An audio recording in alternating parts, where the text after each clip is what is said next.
Salve Quebrada! Nesse episódio de Jovens Lutas e Labutas, falaremos sobre alguns aspectos da cultura enquanto forma de expressão. E por que não também de trabalho, para juventudes e em especial moradores da periferia. Abordaremos também a importância das políticas públicas nesse setor. E por fim, discutiremos um pouco a ameaça privatizante que ataca a autonomia das casas de cultura da cidade de São Paulo. Embora possa parecer privilégio de alguns poucos, o acesso à cultura é um direito de todos e todas, previsto na Constituição Federal e impõe ao Estado o dever de apoiar a valorização e difusão das manifestações culturais em suas mais diversas linguagens. Por meio da cultura, podemos afirmar nossa identidade e fazer denúncias envolvendo os territórios em que vivemos, em especial as áreas periféricas das grandes cidades. Nos expressamos e experimentamos e encontramos sentido em nossas vivências individuais e também coletivas. E hoje, para trocar essa ideia, convidamos duas jovens trabalhadoras da cultura de São Paulo. A Júlia, que é da Zona Sul, do Jardim Monte Azul, e a Mídria, que é a cria da Zona Leste. Esse é o podcast Jovens Lutas e Labutas, um projeto da ação educativa em parceria com a Terra dos Homens, para conversar e ouvir anseios, sonhos e demandas políticas para a juventude, seja na educação, na cultura ou no mercado de trabalho. Meu nome é Lelo e hoje falaremos sobre cultura e a juventude de São Paulo. Salve, salve passageiros, sejam bem-vindos a mais uma viagem. Se acomodem aí daquele jeitão, aumenta o volume que a gente já tá partindo. Aqui você vai encontrar de tudo: cultura, trampo, ideias sobre educação, oportunidades, mobilização. E pra finalizar, se liga, aqui é o Jovens, Lutas e Labutas. Desembarque pelo lado esquerdo. Exit on the left side.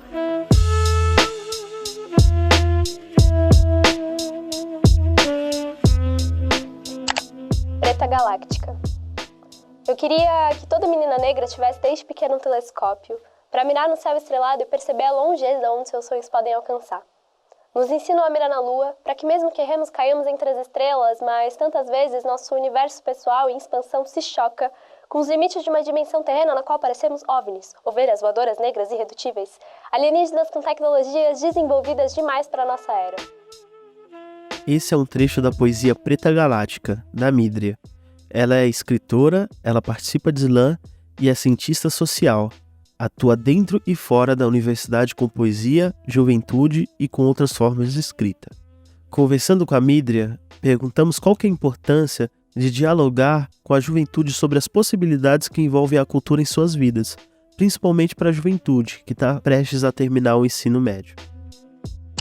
Eu acho super importante que toda pessoa jovem tenha acesso ao maior número de opções em relação ao seu futuro, assim, e saiba que todos os setores de trabalho, eles devem estar abertos para todo mundo que tiver interesse. A cultura ainda é um desses setores que é muito atacado, né? As verbas são cortadas de quando em quando, não é levado a sério, e é um dos setores mais importantes, porque a gente tem uma cultura muito rica, né? Especialmente nas periferias, e as múltiplas formas de periferias, né? Tem a periferia, mas tem também o quilombo, tem a aldeia, tem a comunidade ribeirinha, tem, enfim, os povos da floresta, tem a roça, por aí vai.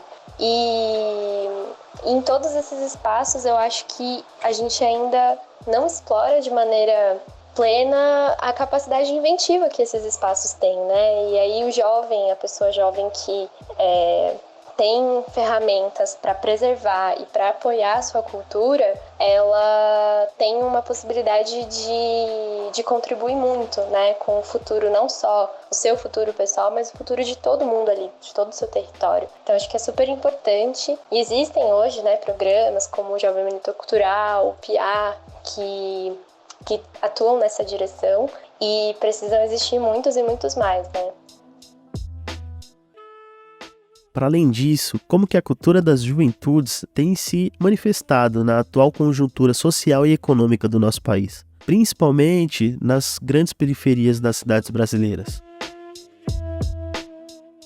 Olha, eu acho que jovens nunca param e nunca vão parar de se reinventar e de criar e de pensar.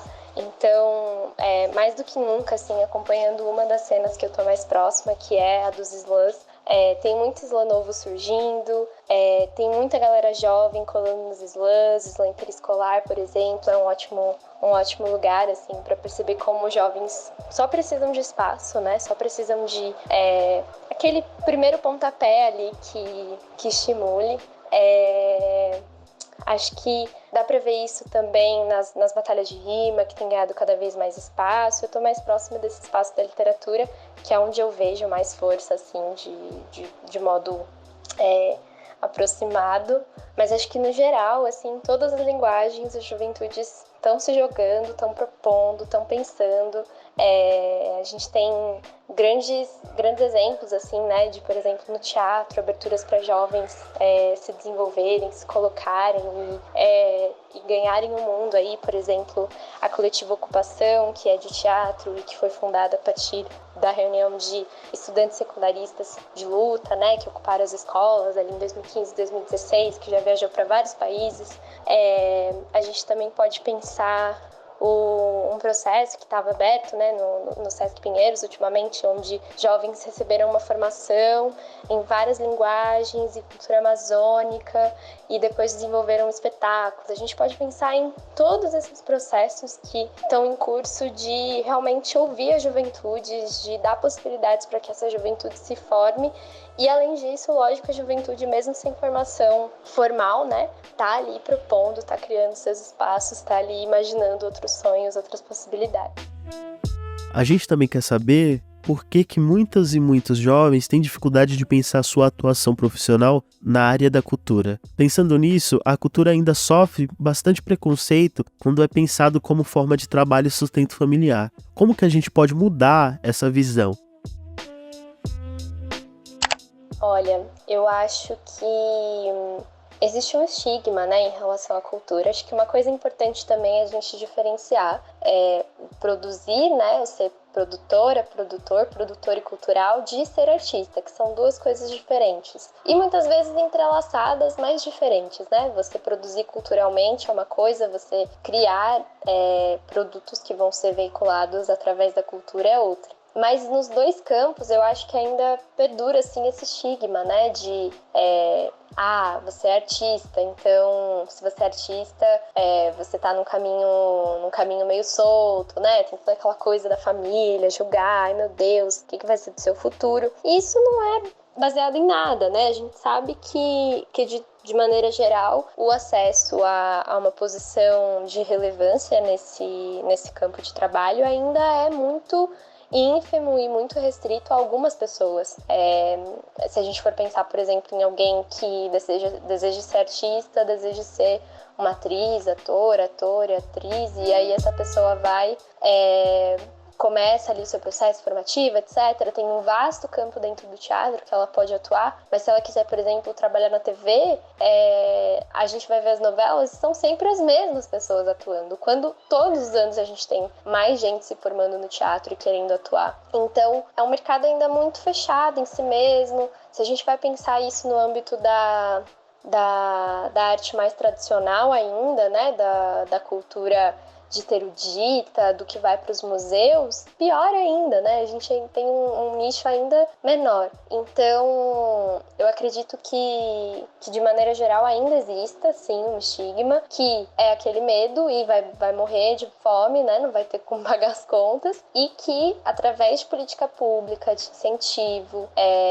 existe, obviamente, a iniciativa privada, mas ainda o que mobiliza a cultura de maneira acessível, de maneira plural, de maneira diversa, é política pública, são os grandes editais, seja um VAI da Secretaria Municipal de Cultura, um PROAC do Estado, uma Lei Rouanet, que já tem uma dimensão nacional, são esses equipamentos, né, esses dispositivos do Estado que fazem com que as juventudes possam, e não só as juventudes, né, se manter e manterem a cultura viva. A cultura é um trabalho, seja você atuando nela como artista ou como produtor cultural e por aí vai. E acho que a mudança de percepção com certeza vem com uma mudança concreta de como é esse cenário, né? A gente pensar, por exemplo, quais são esses editais que podem ser editais contínuos, enfim, sabe? Como é que a gente pode desenhar as nossas carreiras dentro disso, porque, querendo ou não, esse mercado, né, da cultura, da arte como um todo, ainda é majoritariamente branco, cis, hétero, masculino, e precisa de muito mais diversidade, e essa diversidade de classe também é um ponto que precisa vir quando a gente pensa nas juventudes majoritariamente periféricas. Uma outra pergunta que fizemos para a Mídria foi de que maneira que as políticas públicas de cultura voltada para a juventude pode impactar nesses indivíduos. E aí seja em quais campos for, pessoal, profissional ou até nas ações coletivas.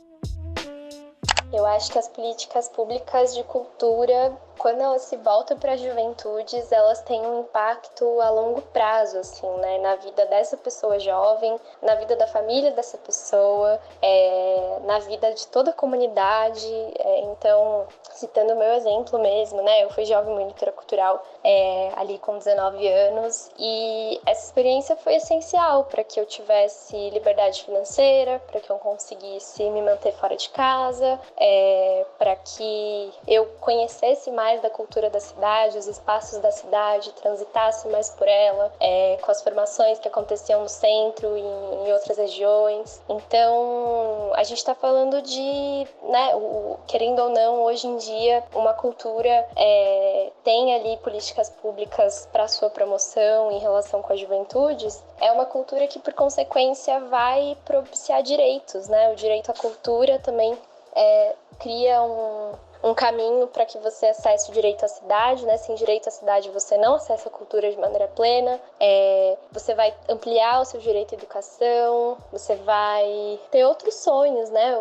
Outras coisas no horizonte. Então, com certeza, eu acho que a gente precisa investir cada vez mais. Programas como que eu citei, do Jovem Monitor Cultural, essas residências artísticas, por exemplo, que um SESC promove no âmbito do teatro, o Slam Interescolar, que é apoiado por fomento, né, por política pública. A gente tem que ocupar todas essas áreas, né, a dança, a música, tudo. Acho que tem muita coisa para ser investida, né? Acho que no Rio de Janeiro, salvo engano, existe um projeto, né, da Academia do Funk. É um projeto, né, voltado para a formação de jovens dentro das linguagens do funk. Você cantar, você ser MC, você saber tocar, você dançar, né, você fazer o beat, sabe? Tudo, toda a produção. E a gente precisa mais disso, a gente precisa dessas escolas realmente abertas. A gente tem EMIA, né? A gente teve uma nova abertura de uma EMIA em São Paulo. A EMIA é uma escola municipal de iniciação artística em uma instituição pública e gratuita. Então, cada vez mais acho que a gente precisa de passos assim plurais e abertos para a formação de jovens no lugar da cultura. Não é todo mundo que vai ser da cultura, mas a cultura é um direito de todo mundo, né? E todo mundo tem que acessar isso, tanto no lugar de possivelmente produzir, quanto de simplesmente apreciar. É um direito nosso.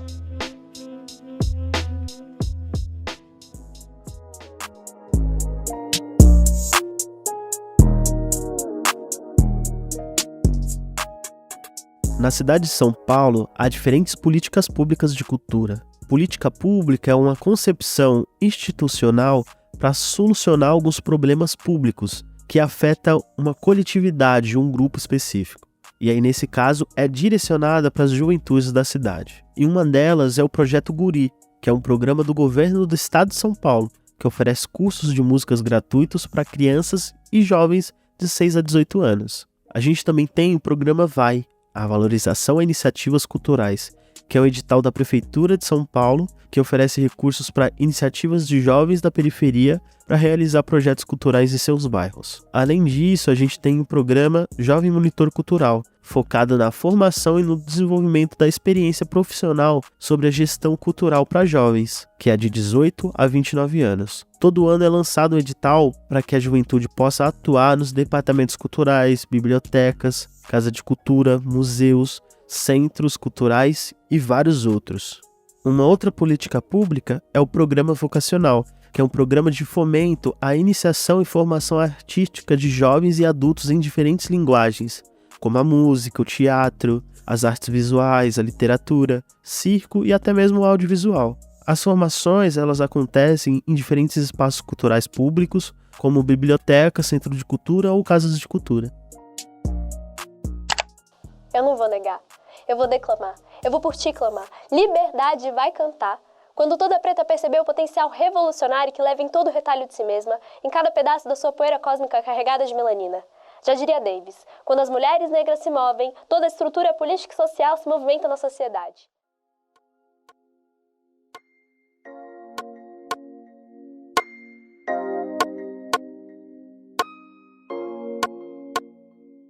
Apesar de ser um espaço onde muitas vezes as jovens artistas não têm liberdade de expressar suas artes e identidades, a escola também pode ser um lugar onde conhecemos outras jovens artistas, no qual compartilhamos também nossas produções, e onde ficamos sabendo, a partir de outras juventudes, sobre espaços de manifestações culturais em nossas periferias, em nossas quebradas.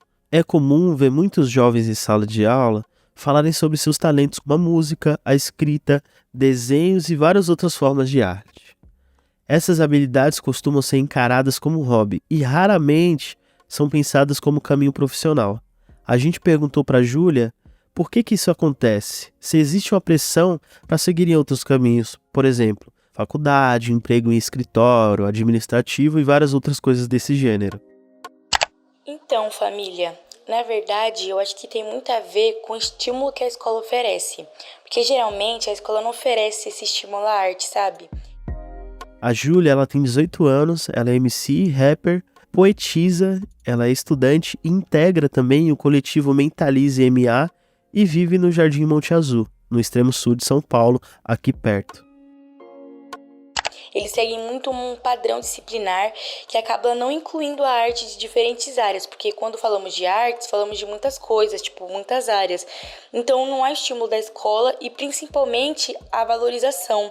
E eu, como estudante, afirmo que nas 3 escolas que eu estudei, raramente tinham atividades que valorizassem a minha arte ou de outras pessoas que já seguiam esse caminho desde muito tempo. Então, se você não estimula isso dentro de si e não conta com a referência da escola, que claro, não tira a importância dela em outras áreas, mas em relação a isso, realmente fica em falta.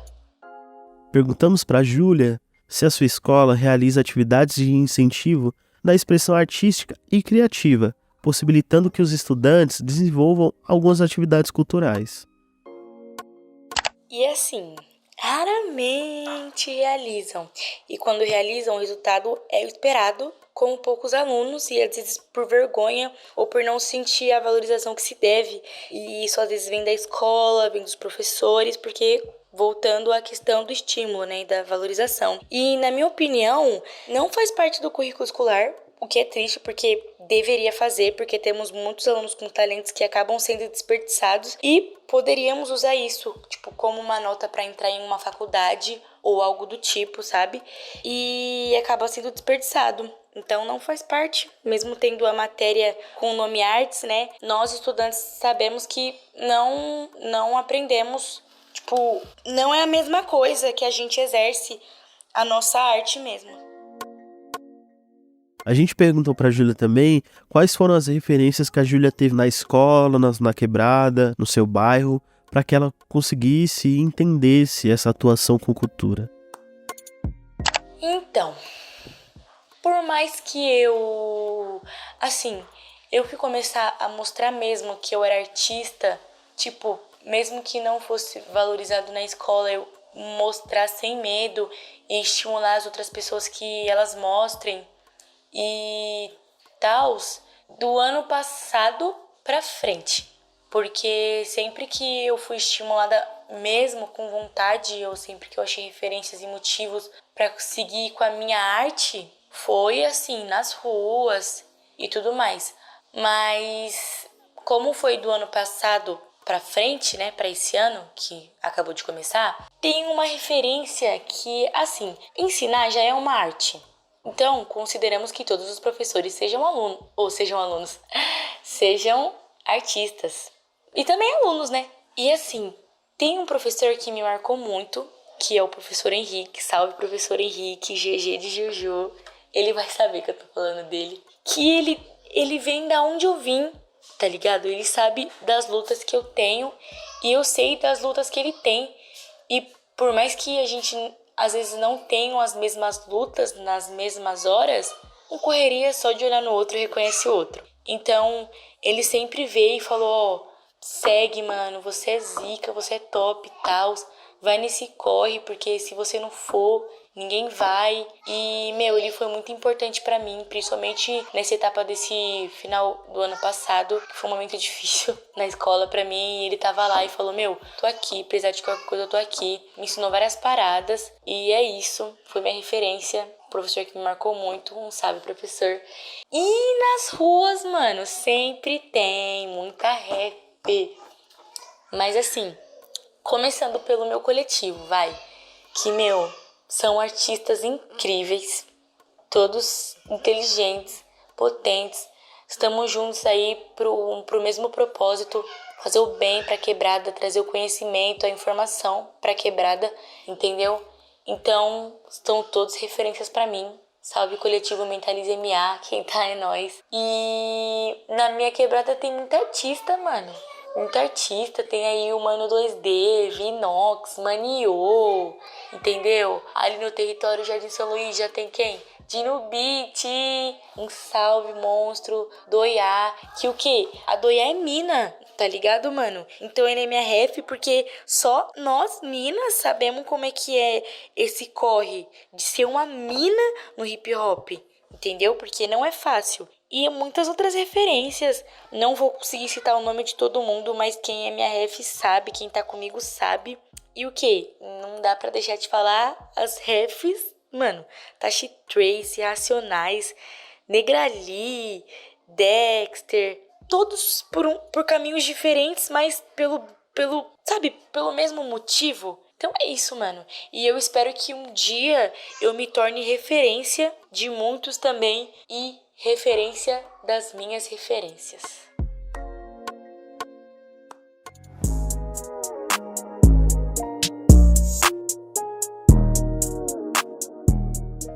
Como um dos principais polos dos bairros e territórios da cidade de São Paulo, as casas de cultura são referências e muitas vezes o único equipamento cultural público à disposição das pessoas, mas vem enfrentando ameaças à sua autonomia. Em 1922, no governo da prefeita Luísa Erundina, foi aprovada a Lei 11.325, que criou as casas de cultura e que tem o seu papel a coordenação, a promoção e desenvolvimento de atividades, programas e iniciativas artísticas e culturais.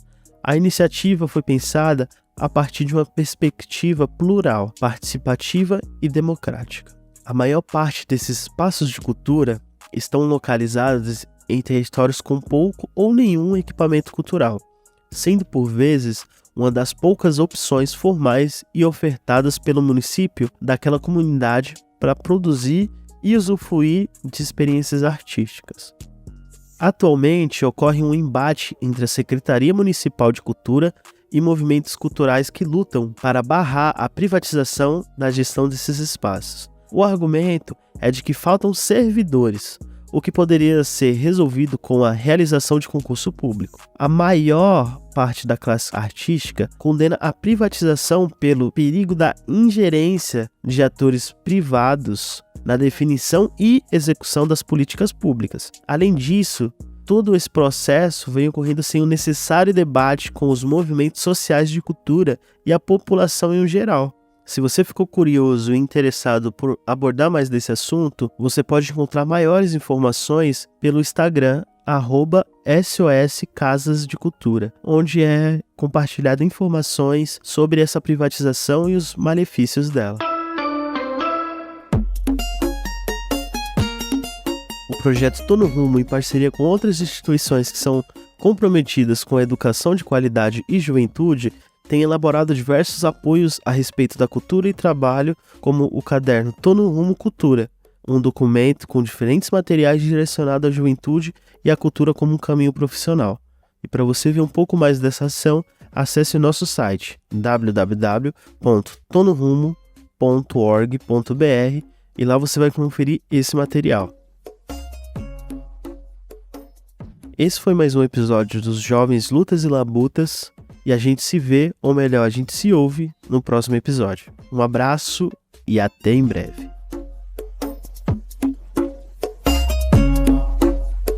Pedimos a todos os passageiros que desembarquem nesta estação.